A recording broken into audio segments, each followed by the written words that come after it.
it downfield. It is. Oh, it's caught. John Moran in the clutch. Oh, my word. Oh, my God. Deep to right field. Way up there. And way down the sideline. Jefferson. Another huge run. Jalen Red broke tackle. Stayed on his feet.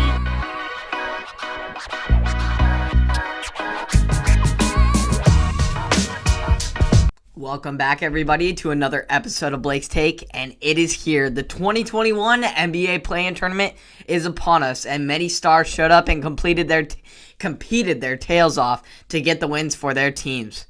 We will start with the 7-8 games where each team was hoping to just secure a playoff spot with just one win. We will start with the potential game of the year with one of the most talented playing games you will ever see. And LeBron and AD and the rest of the reigning champion Los Angeles Lakers squad taking on the potential MVP this year in Stephen Curry and the electric hopeful Golden State Warriors. The King got shut down early as Andrew Wiggins stuffed him in the paint, and then LeBron bricked it off the side of the backboard. And it didn't get much better for LeBron while being guarded by Wiggins, as he went 0 for 6 while being guarded by him in the first half. Lockdown defense by Wiggins there. In total, the Lake Show duo in Anthony Davis and LeBron James were just 3 of 19 from the field in the first half, scoring a whopping 11 points as a duo while missing 31 shots as a team, which is the most in any half this season for the Lakers. This got Steph and the Warriors fired up and cooking on offense as Curry was hitting shots and getting his teammates involved, totaling out to 15 first half points as an individual, including an off-balance halftime buzzer beater 3 that put his team up 13 going into the second half. Ironically, Dennis Schroeder, LeBron James, and Anthony Davis total out to just 13 points in the half as a trio. Yikes, not the performance we were expecting out of the Lakers.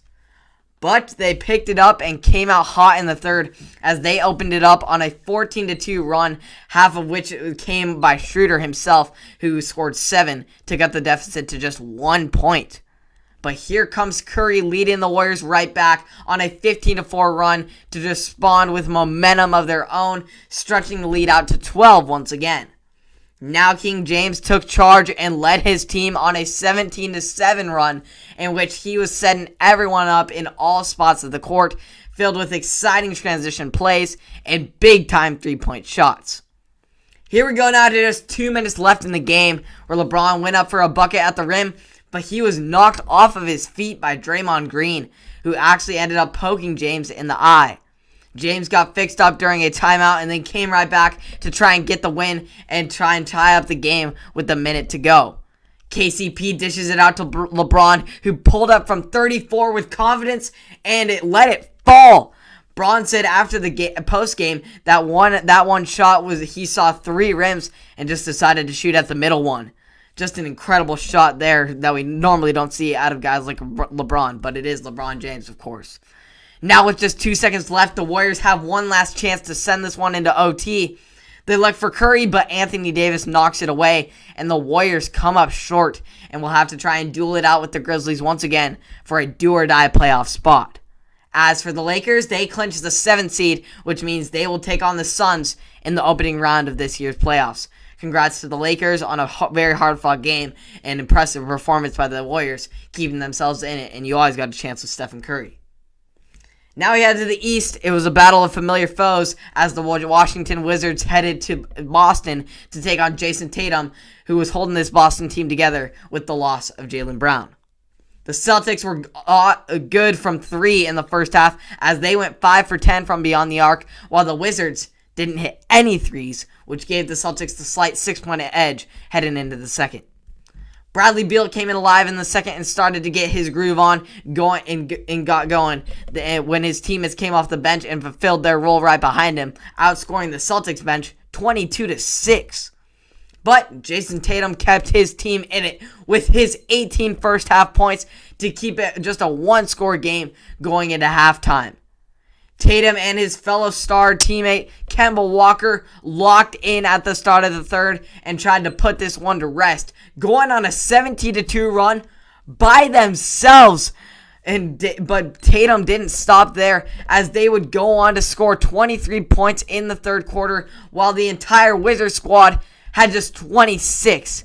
Jason Tatum then hit a devastating step-back three midway through the fourth, which put the Celtics up 18 at that point, punching their ticket to the playoffs for the 7th straight time, sending Russell Westbrook to the locker room early in a tough loss that puts them in the fight for the 8th seed against the Hornets or Pacers, who I will talk about later.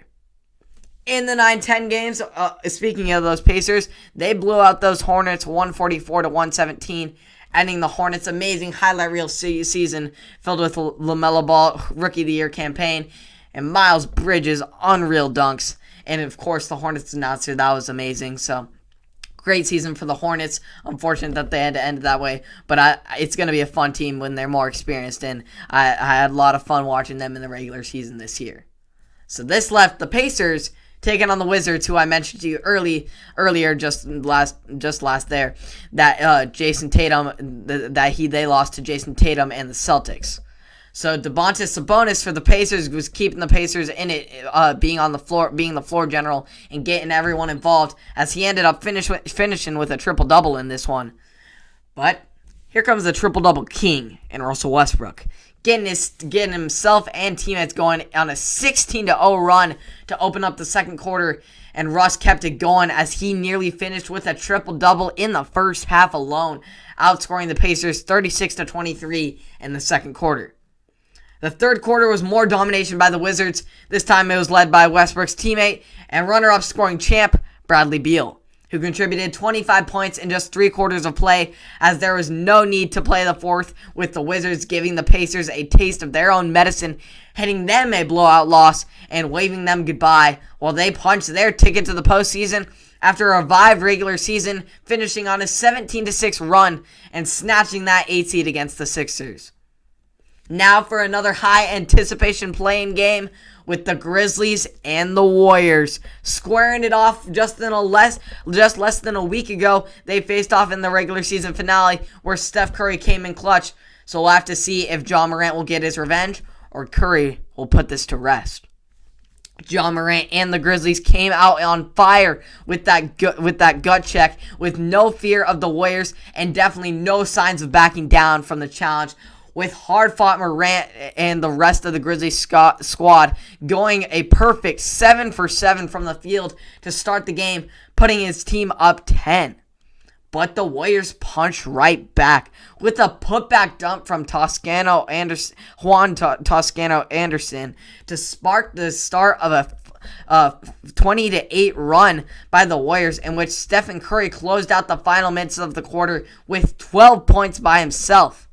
The Grizzlies led by as much as 17, maintaining a solid distance between them and the Warriors in the second, into a 13-point lead at the break. The lead stayed the same throughout the majority of the third, up until near the end of the quarter, where the Warriors got some nice defensive plays that set themselves up in transition to cut the deficit quickly to just 5. Curry would then cut it to just 1 after an off-balance fader and off-balance crazy shot that got his team really back in this game. But Ja Morant would go up and get up and under scoop for the bucket that made it a 9-point game late. Jordan Poole then came up clutch, drawing a foul on a 3-point attempt and then hitting all three free throws to give them a chance to tie, which is just what they did after his assist to Andrew Wiggins.